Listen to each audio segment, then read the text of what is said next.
अब एक और लिंक करते हैं। FY26 की पहली छमाही में फाइनेंशियल सेक्टर का प्रदर्शन मिला जुला रह सकता है। मोतीलाल ओसवाल फाइनेंशियल की इस रिपोर्ट पर बात करते हैं, कंचन से जानते हैं। Kanchan, good afternoon. Good afternoon sir. जैसे कि आपने बताया कि मोतीलाल ओसवाल ने कवरेज करी है और जिस तरीके का हमें फिस्कल ईयर 26 फाइनेंशियल के लिए देखने को मिल सकता है, इतना ज्यादा ल्यूक्रेटिव नजर नहीं आ रहा है। उनका कहना है कि जो सेक्टर परफॉर्मेंस है वो हमें डाइवर्जेंट देखने को मिल सकता है। इनफैक्ट जो अर्निंग ग्रोथ है वो भी हमें धीमी होती हुई दिखाई दे सकती है फर्स्ट हाफ में। जिस तरीके के हम मैक्रो एनवायरमेंट्स देख रहे हैं इस टाइम पे काफी ज्यादा चैलेंजिंग बने हुए हैं। जीडीपी ग्रोथ को लेकर काफी ज्यादा कंसर्न्स है, जिसके चलते जो कंपनीज की क्रेडिट ग्रोथ है उस पर सीधा सीधा डेंट लगता हुआ दिखाई दे सकता है।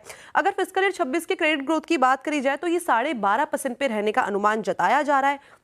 इसके साथ ही साथ जो स्लिपेजेस है वो काफी ज्यादा बढ़ते जा रहे हैं। एसेट क्वालिटी में भी कहीं ना कहीं एक स्ट्रेस बना हुआ है, जिससे जो प्रोविजनिंग है वो भी हमें हायर साइड पे जाती हुई दिखाई दे सकती है। बैंकिंग सेक्टर की बात करी जाए तो यहाँ पे जो अर्निंग ग्रोथ है वो 8.5% की देखने को मिल सकती है। एनबीएफसी सेक्टर में हो सकता है कि हमें एक रिकवरी का साइन आता हुआ दिखाई दे। इसके बाद बात कर लेते हैं कि इस टाइम पे उनकी जो टॉप पिक्स है वो कौन बनी हुई है। सबसे पहले बात करते हैं प्राइवेट बैंक में उनका कहना है कि जो यहाँ पे हमें परफॉर्मेंस देखने को मिलेगा वो काफी ज्यादा मिक्स परफॉर्मेंस देखने को मिलेगा। आईसीआईसी बैंक उस टाइम पे उनको पसंद आ रहा है, HDFC bank, Kotak Mahindra bank और जो फेडरल बैंक है वो काफी ज्यादा पसंद आ रहा है। इसके बाद पीएसयू में उनका कहना है कि वो इस टाइम पे काफी ज्यादा सेलेक्टिव हो गए हैं और उसके बाद उन्होंने जो पिक दी है वो दी है एसबीआई। एनबीएफसी की बात करी जाए तो उनका कहना है कि वापस से यहाँ पे हो सकता है कि हमें धीरे धीरे ग्रोथ आती हुई दिखाई दे। जो टॉप पिक बनी हुई है L&T finance, PNB housing finance, Shriram finance, इस टाइम पे इनको यहाँ पे पसंद आ रहा है। लेकिन ओवरऑल हम समझे तो अप्रोच जो है वो कॉशियस है। ओके, अप्रोच कॉशियस है ये इस समय मोतीलाल ओसवाल की तरफ से रिपोर्ट आती हुई। शुक्रिया कंचन। चलिए कुछ और स्टॉक्स देख लेते हैं जहाँ पर टुवर्ड्स द एंड अच्छे मूव्स आए। एक बार आप लेकर आइए फिर से आईसीआईसीआई बैंक, क्योंकि ये स्टॉक अब एकदम हाईएस्ट पॉइंट पर जाकर बंद हो रहा है। आज सेकेंड डे रनिंग, कल भी हाईएस्ट पॉइंट पर बंद हुआ था, आज भी हाईएस्ट पॉइंट पर बंद हुआ है। चंदन, जिनके पास है आईसीआईसीआई बैंक वो क्या करें अब? क्या ये आप ब्लू स्काई टेरिटरी में जाने को तैयार है?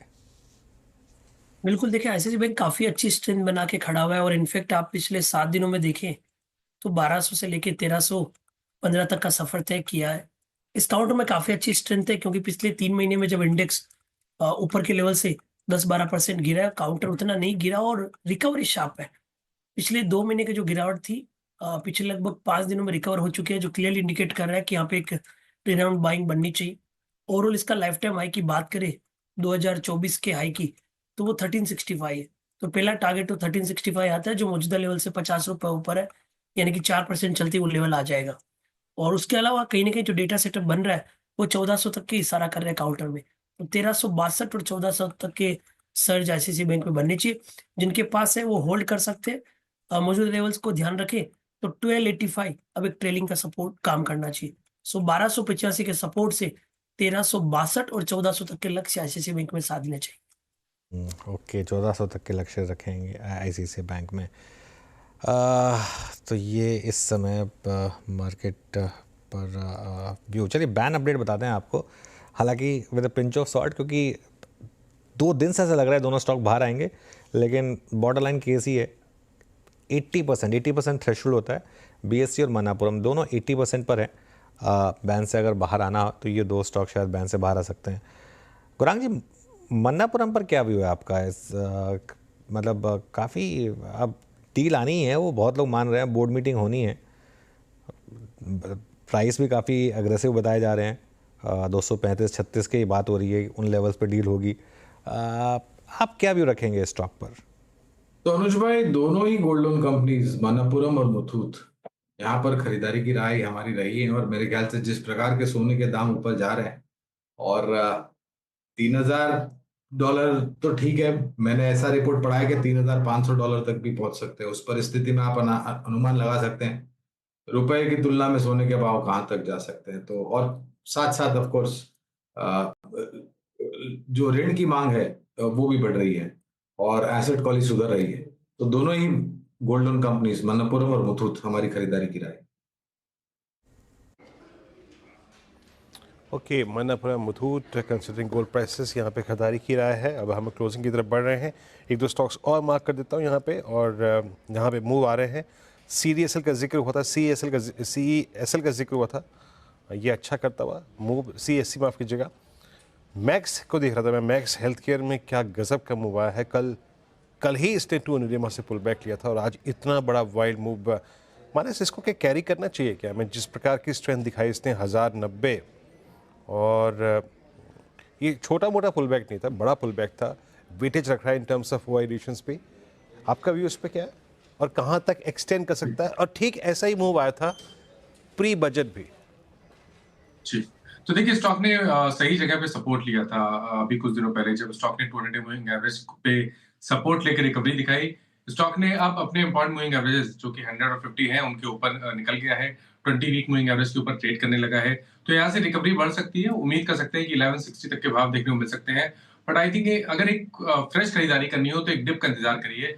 1065 के आसपास खरीदना बेहतर रहेगा, उस केस में आप 1019 के स्टॉप लॉस लगा सकते हैं।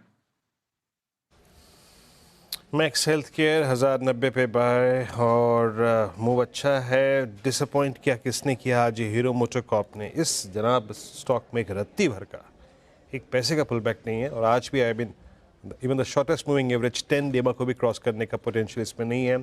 फिर लेके आइए आप जरा बजाज ऑटो को देखते हैं। यहाँ पे बजाज ऑटो क्या कर रहा है? बजाज ऑटो ये 7725 पे, हाँ इस पे छोटा सा पुल बैक है, बट अगर आप इसके प्राइस डैमेज को कैलकुलेट करें और उसका एक आकलन करें, I mean versus all time high of 12800, इसका रिट्रेसमेंट था करीब समझ लीजिएगा कि 7200, यानी करीब 45% का रिट्रेसमेंट हायर लेवल से। वो प्राइस डैमेज काफ़ी सीवियर था, उसके कंपैरिजन में ये पुल बैक, जितना पुल बैक इंडिसेस में आया ना के बराबर था। लार्ज कैप आईटी में टेक महिंद्रा कोलैप्स हुआ, इन्फोसिस भी कोलैप्स हुआ, और इन्फोसिस आज फिर करीब 1592 पे। मिड कैप आईटी में बिरला सॉफ्ट। एक बार लेके आइएगा बर्जर पेंट्स। बर्जर पेंट्स में रुझान क्या है उसको देखते हैं, और एक बार निफ्टी पीएसयू बैंक इंडेक्स भी लेके आइएगा। आज सुबह निफ्टी पीएसयू बैंक इंडेक्स उस वक्त बाजार को एक थ्रस्ट जनरेट कर रहा था जब निफ्टी बैंक थोड़ा ठंडा पड़ा हुआ था। Nifty PSU bank index that's I think 6017। Anuj, technically Nifty PSU bank भी बहुत अच्छा लग रहा है इस वक्त, और अभी तक जो हमने मूव देखा आईसीआईसीआई बैंक में या कोटक में, वैसा एसबीआई से मिसिंग भी है। तो क्या इन terms of risk reward ratio PSU hold कर रहे हैं अच्छा वेटेज इस वक्त? बीरू, आई थिंक कल एग्जैक्टली इसी टाइम पे हम बात कर रहे थे, आपको याद होगा कि अब कोई एक और सेक्टर अगर जो दिमाग में आ रहा है तो मैंने पीएसयू बैंक की बात की थी, और सुबह हमने बिग स्टॉक में भी एसबीआई को लिया था। मुझे हैरानी नहीं है क्योंकि आई थिंक ये एक स्पेस है जो बिल्कुल कम चला था और अब यहाँ पर चलना शुरू हुआ है। एक और एग्जांपल देता हूँ मैं अब आपको, इंडियन बैंक देखिए, वो आएगा आपकी स्क्रीन पर। जो अच्छे पीएसयू बैंक्स हैं उनमें काफ़ी अच्छे मूव्स आ रहे हैं। मेरा ये मानना है कि आज फेड का एक बार फैसला वगैरह हो जाए, उसके बाद अगर मार्केट ने वापस तेज़ी आई तो अगेन ये एक सेक्टर है जो लीड कर सकता है। इनफैक्ट एक काम करते हैं, पीएसयू बैंक निफ्टी का एक बार थोड़ा लंबा चार्ट देखते हैं आई थिंक, और 52 वीक हाई लो देखते हैं इसका। 6031 पर आज का हाई था, ये 3 महीने में करीब 11% गिरा है, और आई थिंक 52 वीक हाई से और ज़्यादा गिरा होगा। आई थिंक 52 वीक हाई इसका मेरे ख्याल से 7000 प्लस था, अगर मेमोरी सही है मेरी तो। फायर करते हैं एक बार जरा इसको क्या? और उसके बाद देखते हैं 8037। 8037, हाँ ठीक है। हमारा साबुन थोड़ा स्लो है, आपका फास्ट है, तो खैर कोई नहीं, ये सब थोड़ा सा होता रहता है। 8000 से ऊपर का, हाँ 8053 का हाई था, यहाँ से काफ़ी करेक्ट हुआ है, करीब 2000 पॉइंट अभी भी करेक्ट है, तो 25% के करीब। तो खैर ठीक है, लेकिन यहाँ पर मुझे लग रहा है कि अब थोड़ी सी वीरू वैल्यू बन रही है यहाँ पर।